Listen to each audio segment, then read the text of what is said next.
Hello there, welcome back to Last Recaps.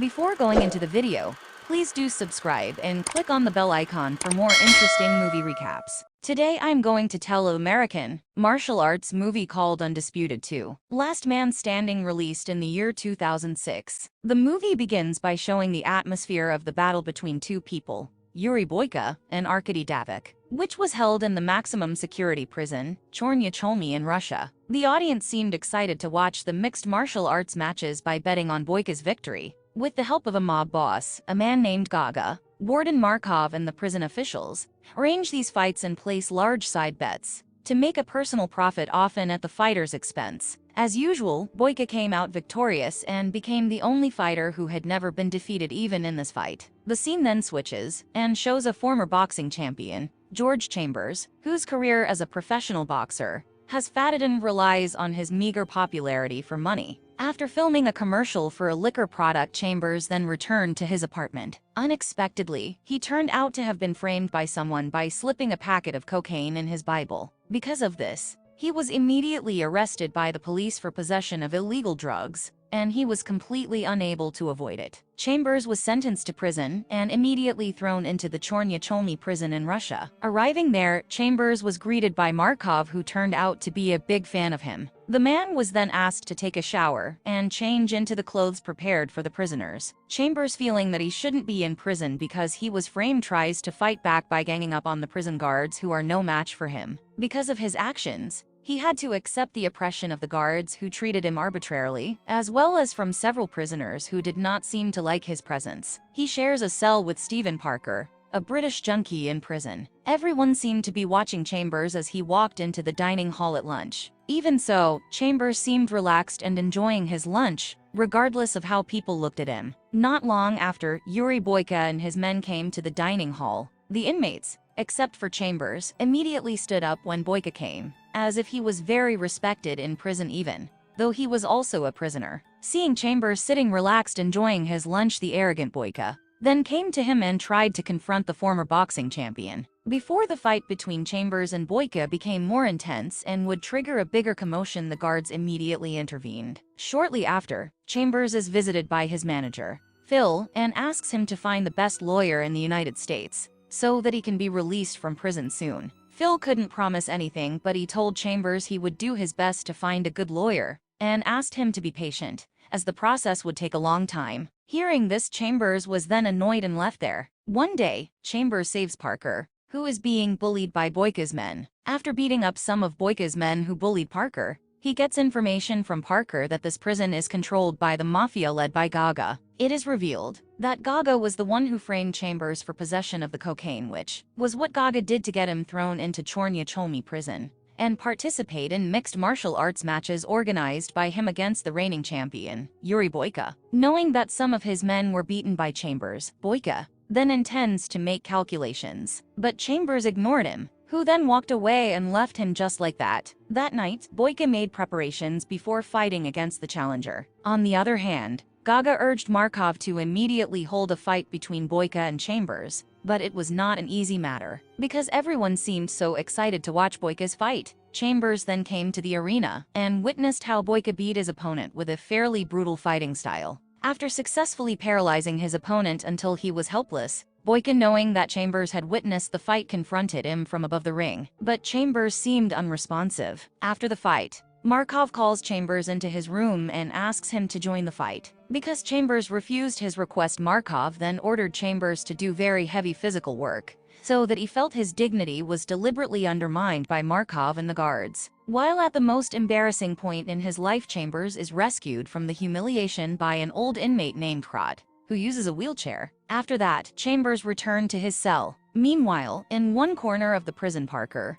who is secretly using illegal drugs, is visited by Boyka's men, who again bullied him. They then urge Parker to persuade Chambers so that he is willing to join the fight against Boyka. Not only cornering Parker, but Boyka's men also tried to gang up on Chambers while serving his sentence. With the help of Krot, Chambers can face them all. But then, the guards came and instead blamed Chambers for all the fuss and threw him into solitary confinement in the sewers. Krot went to Chambers and gave him meals, and advised him to stop rebelling and follow the prison rules, so that Markov and the guards would no longer bully him. Chambers seemed to consider Krat's suggestion, but he said nothing. After being released from solitary confinement, Gaga approaches Chambers, who tells him that he could have been released sooner if he had agreed to a fight against Boyka, which both Gaga and Markov could arrange for his release. It turned out that Phil, Chambers' manager, had agreed to this and signed a contract with Gaga to arrange Chambers' fight against Boyka. Chambers initially refuses, but after spending time in demeaning physical labor in the prison sewer system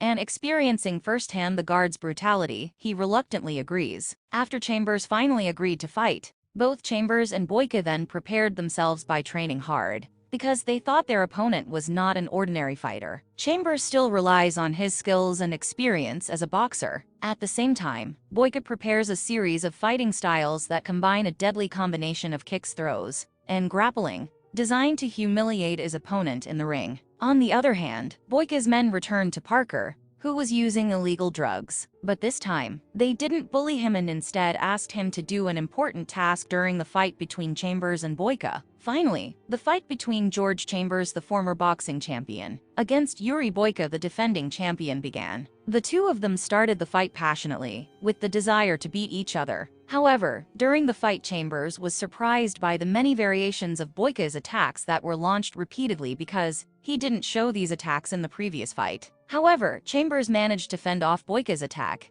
and made it through the first round by keeping his distance, staying calm, and providing a combination of punches that was quite painful when he found an opening. On the other hand, Parker, who acted as Chambers' cornerman, was visited by one of Boyka's men who gave him a bottle of mineral water mixed with anesthetic, which would later be given to Chambers. Actually, Parker was reluctant to harm Chambers, but he had no other choice because Boyka's men threatened him. Chambers gulped a small amount of water from the bottle at the end of the first round, causing him to lose consciousness and collapse after a hard kick from Boyka. As a result, he lost the fight. Chambers then wakes up and is told by Krat that Parker had mixed his drink with drugs. Chambers, feeling very angry, then went to his cell to demand an explanation from Parker. However, he is surprised that Parker had hanged himself, feeling guilty, and finds an apology letter written by him. After learning that Parker did this on purpose because he was threatened by Boyka's men, Chambers went to Boyka and blamed him for the drug incident. But Boyka denied the accusations made by Chambers because he had never committed cowardly acts,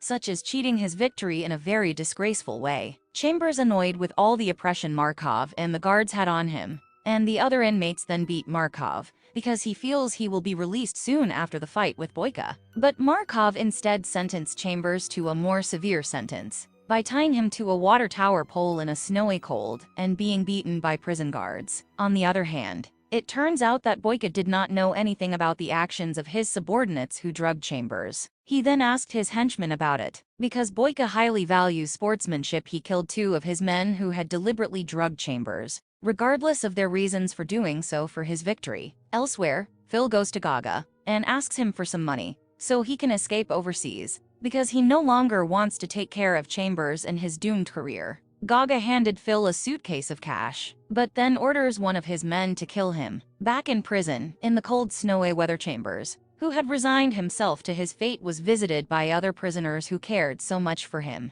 They covered him and fed him warm food so that he would no longer be shivering from the cold. Apparently, the actions of the prisoners sparked Markov's anger. He then gathered the inmates in the cold and threatened the inmates who had helped Chambers. However, a surprising thing happened when all the inmates came forward and defended Chambers. So Markov and his men did not move. Knowing that Markov mistreated Chambers, Gaga then filed a protest because he did not accept his flagship fighter being treated like that. Gaga then went to Chambers and apologized about the drug because he has always emphasized sportsmanship in every fight. Chambers then demanded a rematch to ensure his release and demanded the fight be conducted in a sporting manner. After that, Chambers asked Gaga to buy jackets for all the inmates so that they would no longer be cold. With the rematch set, Chambers and Boyka went back to training hard. This time, Chambers gets mixed martial arts training from Krat, a former soldier and the one who trains Boyka in his fighting style. After rehearsal, Chambers came to Krat in his cell and asked about the little girl plastered on his cell wall. Krat said that the little girl was his niece, whom he had not seen in 19 years. He then told Chambers why he was thrown into prison in the first place. At that time, his brother committed a robbery and he was made a scapegoat. Unable to stand the oppression by the guards, He fought back and accidentally killed one of the guards. The guard shot him in the leg when he tried to escape from the prison. He now I am disabled and have to sit in a wheelchair all the time. Croat then told Chambers that his real name was Nikolai. Before the second leg started, everyone looked very excited because the wait was long. They placed large bets for Boyka and Chambers because both of them can be winners. It looks like Gaga and Markov have occupied the best seats enjoying the fight, and Croat, who is now Chambers' coach, seems to be at the side of the ring. The fight was fierce and intense, with flurries of combinations, grapples, and throws traded between the two great fighters. Because both of them have great fighting abilities, the fight lasted quite a long time. Eventually, Chambers realized that Boyka would never give up and had excellent physical resistance, which did not rule out the possibility that he would be able to take him down if the fight lasted too long. To win the fight, Chambers changed his strategy and managed to lock Boyka's movement with the technique taught by Croat, and managed to end the fight by breaking Boyka's leg, which victory proved Chambers had not lost his fighting ability and established himself as an undisputed new champion of the prison. According to the agreement, Chambers was released from prison after successfully winning the battle against Yuri Boyka. Gaga then handed a briefcase of money to Chambers as a gift, but Chambers later used the money to buy Croat's freedom. The film ends by showing Chambers pushing Croat to the train station to meet his estranged niece in a happy reunion. Croat thanks Chambers for giving him the remaining winnings to start his life over again, while Chambers thanks Croat for his help in training. Not long after, Croat then met his long-lost niece, and the two embraced, while Chambers walked away from there. That's all from the video. I hope you like it. If you like this video, make sure you subscribe to this YouTube channel. Also, if you want exclusive movie recaps from different genres, like and share this video. Go ahead, it's free. Thank you for watching.